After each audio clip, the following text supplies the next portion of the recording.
Hi friends, welcome to my channel. இன்றைக்கி நம்ம செட்டிநாடு பலகாரங்கள் செய்கிறது எப்படிங்கிறது தான் ஃப்ரெண்ட்ஸ் பார்க்க போகிறோம். மூணையும் ஒரே வீடியோவில் பார்க்க போகிறதில்ல. ஃபஸ்ட்டு கந்தரப்பம் எப்படி செய்கிறதுங்கிறத சொல்கிறேன். அதுக்கு ஒரு உலக்கு பச்சரிசியை இந்த மாதிரி தலை தட்டி எடுத்துக்கிறணும். அதுக்கு மேலே கோபுரமாக உளுந்தம்பருப்பு சேர்த்துக்கிறணும். கரெக்டாக 2 டேபிள் ஸ்பூன் வரும். டேபிள் ஸ்பூனில் சொல்லணும்னா பச்சரிசியை இந்த மாதிரி தலை தட்டி எடுத்து அதில் 2 டேபிள் ஸ்பூன் உளுந்தம்பருப்பு சேர்த்திங்கன்னா கரெக்டாக இருக்கும். இதை அப்படியே நல்லா கழுவிட்டு ஒரு 1.5 மணி நேரம் ஊற வச்சுக்குவோம். ஊற வைக்கிறதுக்கு முன்னாடி 2 தடவை கழுவிட்டு ஊற வைங்க ஃப்ரெண்ட்ஸ்.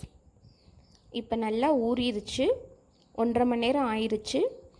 இதை மிக்சி ஜாரில் சேர்த்து நல்லா நைஸாக அரைச்சிக்குவோம். இதோட 2 ஏலக்காய், அதோட தேங்காய் திருவல் இருந்தால் நீங்கள் சேர்த்துக்கங்க ஃப்ரெண்ட்ஸ். நான் தேங்காய் பாலே எடுத்து வச்சது இருக்குது, அதை சேர்த்து கொஞ்சம் கொஞ்சமாக சேர்த்து நல்லா நைஸாக அரைச்சிக்கிறணும். ரொம்ப தண்ணியாக அரைச்சிடக்கூடாது. நல்லா நைஸாக அரைச்சிக்கிறணும் ஃப்ரெண்ட்ஸ். இப்போ நம்ம 1 கப் அளவு அரிசி எடுத்ததுக்கு 3/4 கப் அளவு வெல்லம் பொடிச்சிட்டு சேர்த்துருக்கேன். அதையும் சேர்த்து நல்லா அரைச்சி எடுத்துக்குவோம். பாருங்கள், இந்த மாதிரி கன்சிஸ்டன்சியில் இருக்கணும். ரொம்ப தண்ணியாயிருச்சுன்னா கந்தரப்போ ரொம்ப எண்ணெயை குடிக்கும். பார்த்து இந்த மாதிரி அரைச்சி எடுத்துக்கங்க. இதை பவுலுக்கு ட்ரான்ஸ்ஃபர் பண்ணிக்குவோம். ஒருவேளை உங்களுக்கு கொஞ்சம் தண்ணியாயிருச்சுன்னா ஒரு 2-3 டேபிள் ஸ்பூன் அரிசி மாவு சேர்த்துக்கங்க ஃப்ரெண்ட்ஸ். ரொம்ப சேர்க்கக்கூடாது. 2 - 3 டேபிள் ஸ்பூன் சேர்த்துக்கங்க. பாருங்கள், இந்த மாதிரி தோசை மாவு கன்சிஸ்டன்சியில் இருக்கணும்.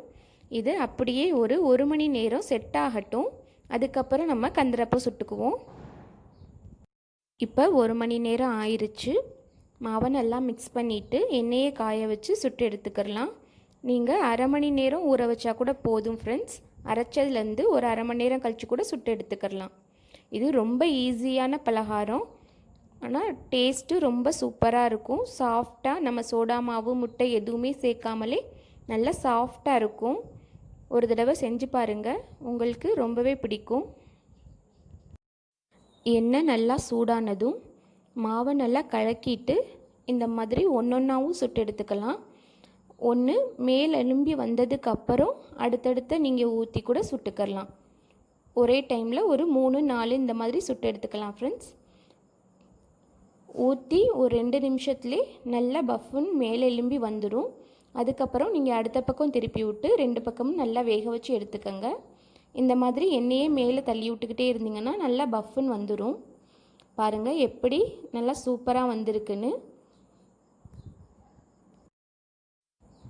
இந்த வீடியோ ஸ்டார்டிங்கில் காமிச்ச மீத 2 பலகாரமும் நான் அடுத்தடுத்த வீடியோஸில் கரெக்டான பக்குவத்தில் கரெக்டான செய்முறையோட ஈஸியாக எப்படி செய்கிறதுங்கிறத நான் அப்லோட் பண்ணுறேன் ஃப்ரெண்ட்ஸ். மிஸ் பண்ணாமல் பாருங்கள். ரொம்பவே யூஸ்ஃபுல்லாக இருக்கும், ரொம்பவே ஈஸியாகவும் இருக்கும். நீங்கள் தீபாவளிக்கு அதிரசம் செய்யலைன்னா இந்த மாதிரி பலகாரம் செஞ்சிங்கன்னா இதுவும் கிட்டத்தட்ட அதே டேஸ்ட்டில் தான் ஃப்ரெண்ட்ஸ் வரும். இந்த கந்தரப்பம்லாம் ஈஸியாக வேலையும் முடிஞ்சிரும். ட்ரை பண்ணி பாருங்கள். ட்ரை பண்ணி பார்த்துட்டு டேஸ்ட் எப்படி இருந்துச்சுன்னு எனக்கு கமெண்ட்ஸில் சொல்லுங்கள். எதுவும் சந்தேகம் இருந்தாலும் கமெண்ட்ஸ் பாக்ஸில் கேளுங்க, நான் உங்களுக்கு ரிப்ளை பண்ணுறேன். இது மட்டும் இல்லை, இன்னும் நிறைய தீபாவளி ரெசிபிஸ் நம்ம சேனலில் அப்லோட் பண்ணியிருக்கேன் ஃப்ரெண்ட்ஸ். போய் பாருங்கள், ரொம்பவே யூஸ்ஃபுல்லாக இருக்கும். தீபாவளி ரெசிபிஸ் பிளேலிஸ்ட்டோட லிங்க்கு டிஸ்கிரிப்ஷனில் கொடுக்குறேன், போய் செக் பண்ணிக்கோங்க.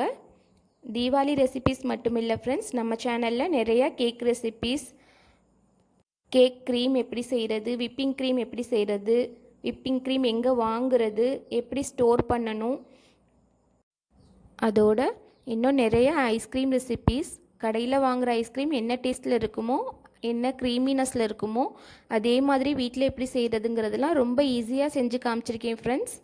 நம்ம சேனலை சப்ஸ்கிரைப் பண்ணி கூடவே பெல் பட்டனை கிளிக் பண்ணி வச்சுக்கோங்க.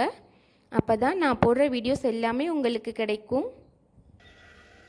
இப்போ கந்தரப்பம் எல்லாத்தையும் சுட்டு எடுத்தாச்சு. பாருங்கள் உள்ளே எவ்வளோ சாஃப்டாக இருக்குன்னு.